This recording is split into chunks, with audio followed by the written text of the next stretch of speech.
বাঁচাও, কেউ আমাকে মুক্ত করো, কেউ আমাকে 1000 বছরের এই অভিশাপ থেকে মুক্ত করো। এমন কেউ কি এই পৃথিবীতে নেই যে আমাকে এই অভিশাপ থেকে মুক্ত করে আলোর মুখ দেখাতে পারবে?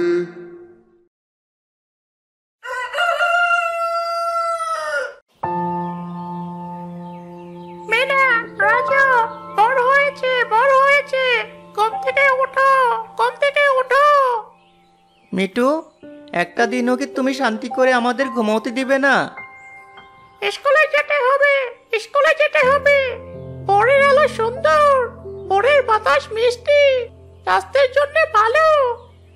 এই তো মিঠু, আর ডাকতে হবে না, আমরা এখনই উঠে পড়বো।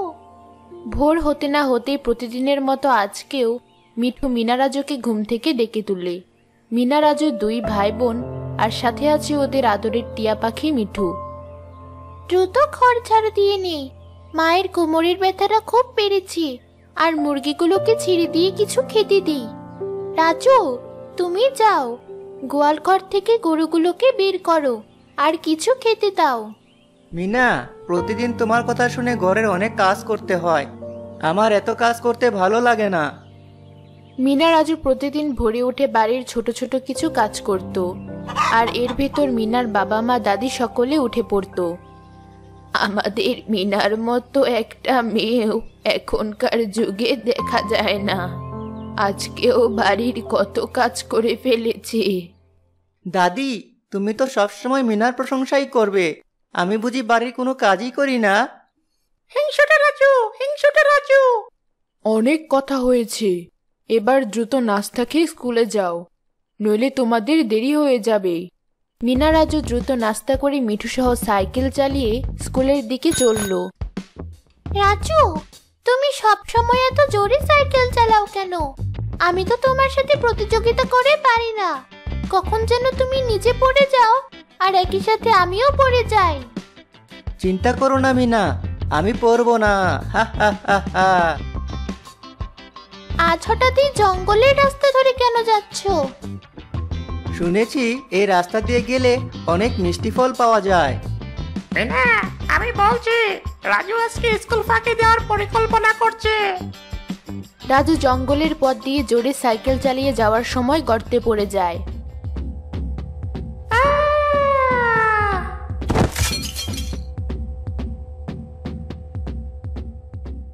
মিনা, বাঁচাও আমাকে, আমার কণ্ঠকে শুনতে পাচ্ছো? হ্যাঁ রাজু, তোমার কণ্ঠ আমি শুনতে পাচ্ছি।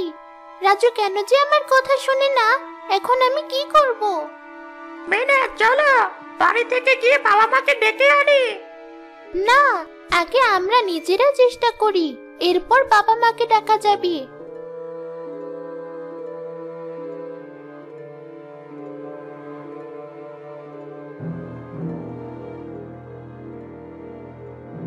এই দেখো মিনা, গর্তে আমি কি পেয়েছি। রাজু, গর্তে পড়ে যাওয়ার পর তোমার তো ভয় পাওয়ার কথা, সেখানে তুমি ভয় না পেয়ে কি খুঁজে পেয়েছো? একটা সোনার প্রদীপ পেয়েছি। এই দেখো, এটা বিক্রি করলে আমি একটা নতুন সাইকেল কিনতে পারবো, কিন্তু এটাই তো অনেক ময়লা। এই নাও তো মিনা, এটাকে ধরো।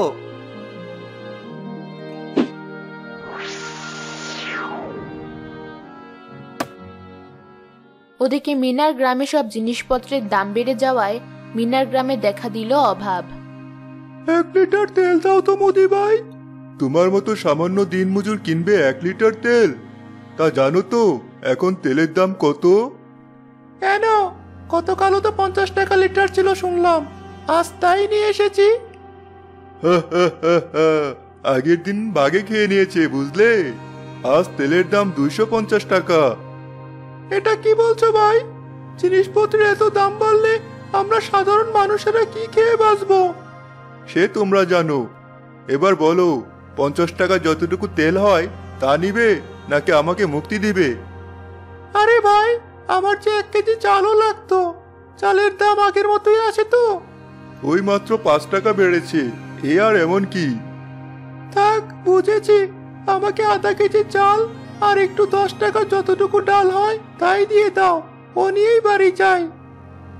সেই গরিব লোক নিজের সামান্য বাজার নিয়ে বাড়ির পথে রওনা দিল।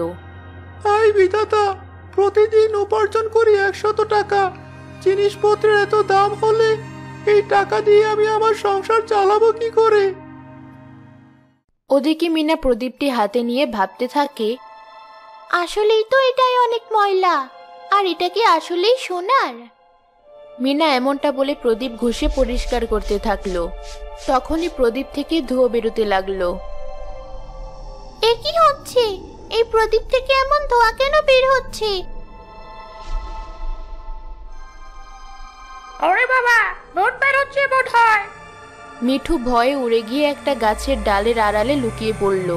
ততক্ষণে হাসতে হাসতে জাদুর প্রদীপ থেকে বেরিয়ে এলো বিশাল আকার এক দৈত্য।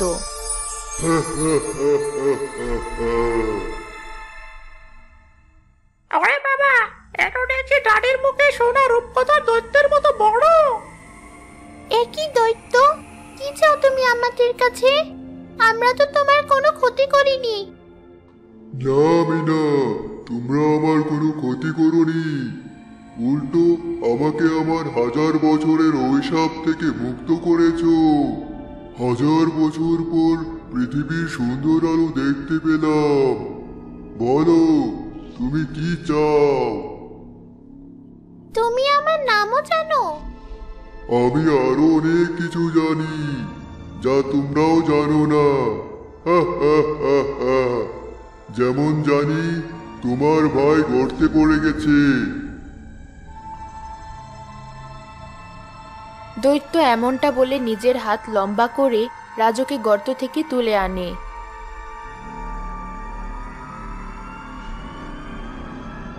ওরে বাবা, কে তুমি? মিনা, এ কে? ওই সোনার প্রদীপের দৈত্য আমি। হা হা হা হা। যে প্রদীপ কিনা তুমি গর্তে পেয়ে মিনাকে দিয়েছিলে। কি চাও তুমি? ছেড়ে দাও আমাদের। ভয় পেও না, তোমরা আমাকে অভিশাপ থেকে বাঁচিয়েছো, তাই আমি তোমাদের 3টি ইচ্ছে পূরণ করব। বলো, তোমাদের 3টি ইচ্ছে কি?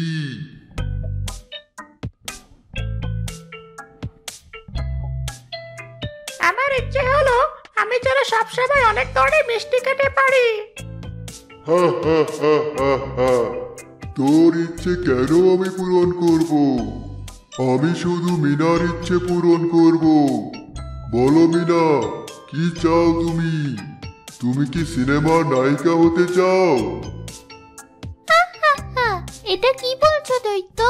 এইসব আমি চাই না। তাহলে কি তুমি প্রাসাদের মতো বাড়ি চাও? আমি তোমাকে এটা দিতে পারি। আমি চাই, আমি চাই। না দৈত্য, আমি চাই না। আহা, এটাও চাও না? তাহলে কি তুমি হিরে মুক্ত চাও? হীরের খনি চাও? না দৈত্য, এখন আমি কিছুই চাই না। যখন আমার কিছু চাইতে ইচ্ছে করবে, তখন আমি নিজে তোমার থেকে চেয়ে নিব। কিছুই চাই না তোমার? ঠিক আছে, যখন তোমার আমার কাছে কিছু চাইতে ইচ্ছে করবে, এই প্রদীপ ঘষে আমাকে ডাক দিবে, আমি চলে আসবো। দৈত্য পুনরায় সে প্রদীপে গিয়ে ঢুকলো, আর মিনা সে প্রদীপটা তুলে ওর স্কুল ব্যাগে ঢুকিয়ে নিল। অনেক দেরি হয়ে গেছে, দ্রুত স্কুলে যেতে হবে, নইলে স্কুলের আপা রেগে যাবে। মিনা, তুমি খুব বোকা। দৈত্য তোমাকে এত বড় সুযোগ দিল, আর কোনো সুযোগই নিলে না তুমি। না রাজু, এখন তো আমার এসব কিছুর দরকার নেই। তাছাড়া যার কোনো দরকার নেই, তা কেন নিব? মিনা রাজু সেদিনের মতো স্কুলে চলে যায়। এরপর সারা রাত মিনার এই ভেবে ঘুম হয় না যে দৈত্যের কাছে সে নিজের কোন 3 ইচ্ছের ব্যাপারে বলবে। দৈত্যের কাছে কি যে চাওয়া যায়? কি চাইবো আমি দৈত্যের কাছে? মিনা, ঘুম থেকে ওঠো। ভোর হয়ে গেছে, আজ তো ঘুমই হলো না। মিনা প্রতিদিনের মতো সেদিনও রাজু সহ বাড়ির সব কাজ করে, আর কাজ শেষে নাস্তা করে স্কুলে যায়। স্কুল শেষে ফেরার পথে মিনা দেখে কয়েকজন অসহায় বৃদ্ধ খাবার না পেয়ে বসে বসে কাঁদছে। কেউ তো কিছু খাবার দিয়ে যাও, 3 দিন থেকে কিছু খাইনি। আহারে, এই বৃদ্ধের কি কেউ নেই? ওনার এই দুরবস্থা কেন?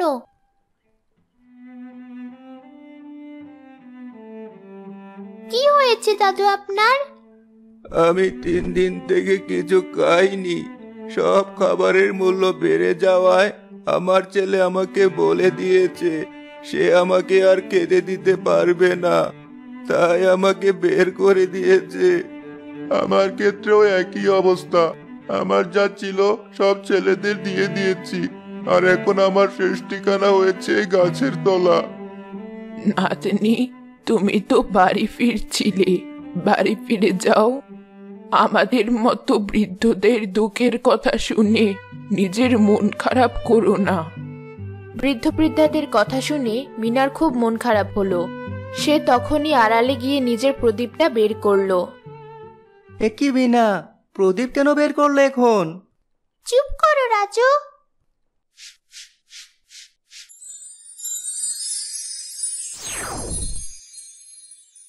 বলো মিনা, তোমার কোন ইচ্ছে আমি পূরণ করতে পারি? প্রথম ইচ্ছে হলো এই বৃদ্ধ বৃদ্ধা দাদা দাদিদের জন্য একটা সুন্দর বড় বাড়ি বানিয়ে দাও। আর দ্বিতীয় ইচ্ছে হলো ওদের ওই বাড়িতে খাওয়ার জন্য একটা দোকান দিয়ে দাও, যে দোকান থেকে যত খুশি খাবার নিয়ে ওরা খেতে পারবে, কিন্তু খাবার কখনো শেষ হয়ে যাবে না। এখনই ব্যবস্থা করছি মিনা। দৈত্য বড় একটা বাড়ি বানিয়ে দিল, যেটায় অনেকগুলো ঘর ছিল, আর সেই বাড়ির ভেতরে একটা খাবারের দোকান দিয়ে দিল, যেখান থেকে অসহায় এই বৃদ্ধ বৃদ্ধারা খাবার খেলেও খাবার শেষ হয়ে যাবে না। এবার তুমি খুশি তো মিনা? খুব খুশি। এরপর বলো, তোমার তৃতীয় ইচ্ছে কি? এখন আর কোনো ইচ্ছে নেই, এবার তুমি যেতে পারো। মিনা এমনটা বলার পরে দৈত্য পুনরায় প্রদীপের ভেতরে ঢুকে গেল, আর মিনা বৃদ্ধ বৃদ্ধাদের সেই বাড়ির ভেতরে নিয়ে আসলো। আজ থেকে আপনারা সবাই এখানে থাকবেন, আর ওই দোকান থেকে খাবার নিয়ে খাবেন। বিধাতা তোমার অনেক ভালো করুক মিনা। বৃদ্ধ বৃদ্ধাদের সাহায্য করার পরে মিনা, রাজু আর মিঠু ফিরে যায় বাড়িতে। আজ কি হয়েছে জানো মা? কি হয়েছে মিঠু? মিঠু চুপ করো, খাবার সময়ে তো কথা বলতে নেই। কিন্তু চুপ করতে বলছি, চুপ করো। কয়েকদিন কেটে যাওয়ার পরে জিনিসপত্রের দাম বেশি হয়ে যাওয়ায় গ্রামের মানুষেরা ঠিকমতো খেতে না পারায় অসুস্থ হতে লাগলো। বিশেষ করে বাচ্চারা অনিয়ম করে খাওয়ার জন্য বেশি অসুস্থ হতে লাগলো। কিন্তু গ্রাম থেকে অনেক দূরে হাসপাতাল থাকায় কারোরই চিকিৎসা হচ্ছিল না। মা, পেট ব্যথা করে, মাথা ঘুরে, আমি আর সহ্য করতে পারছি না। এই তো সোনা, তোর বাবা ভ্যান আনতে গেছে। ভ্যান আনলেই আমরা শহরে নিয়ে গিয়ে তোর চিকিৎসা করাবো। কিন্তু মা, বাবার কাছে তো আমাকে অত দূরে নিয়ে চিকিৎসা করানোর টাকা নেই। তুই ওসব ভাবিস না তো বাছা, দরকারে ভিটে মাটি সব বিক্রি করে দিব, তাও তোর চিকিৎসা করাবো। এসব দৃশ্য দেখে মিনা ঠিক করে ফেললো ওর তৃতীয় ইচ্ছে কি।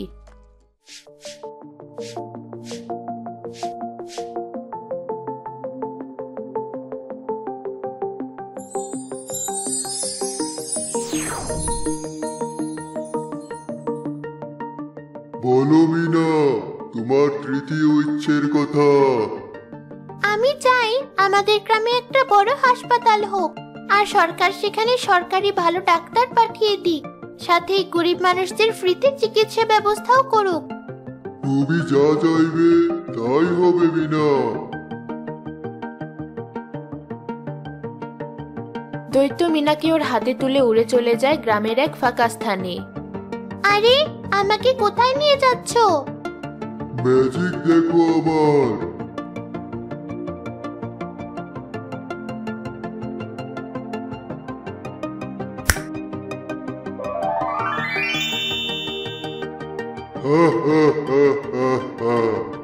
এখনই সব ভালো ডাক্তারেরা চলে আসবে এই হাসপাতালে।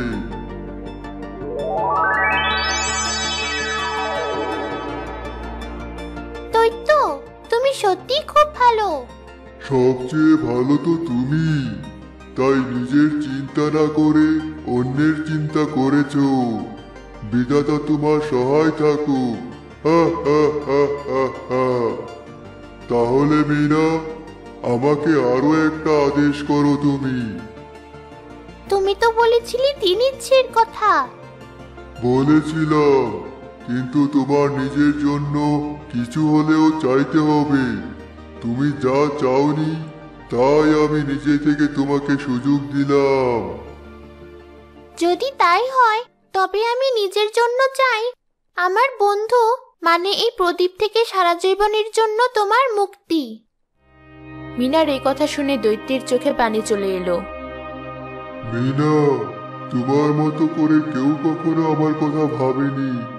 তোমাকে অনেক ধন্যবাদ মিনা।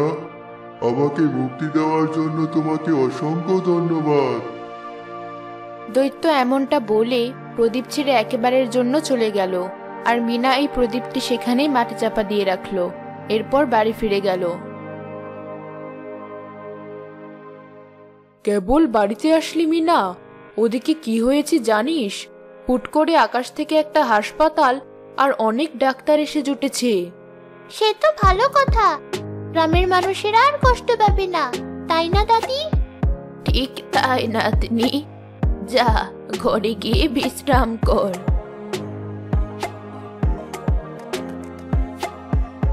দৈত্যের 3 ইচ্ছে দিয়ে আমি নিজেদের জন্য কিছু না চেয়ে অন্যদের জন্য চেয়েছি, তাই রাগ হয়েছে রাজু? দেখ রাজু, জীবনে যখন কোনো সুযোগ আসে তখন তাকে বুদ্ধি খাটিয়ে সঠিক জায়গায় ব্যবহার করতে হয়। আমিও তাই করেছি। আমি তোমার উপর রাগ করে নেই, কিন্তু চিন্তা একটাই মিনা, তুমি যদি আমার জন্য একটা বড় সাইকেল চাইতে। তাতে কি হয়েছে? আমি নিজে তোমাকে একদিন সাইকেল কিনে দেব। আর আমি সাইকেলের পেছনে উঠবো, সাইকেলের পেছনে উঠবো। এভাবেই মিনার 3 ইচ্ছে পূরণ হলো, আর কেউ জানতেও পারল না গ্রামের অসহায় মানুষদের এই সাহায্য আড়াল থেকে কে করলো।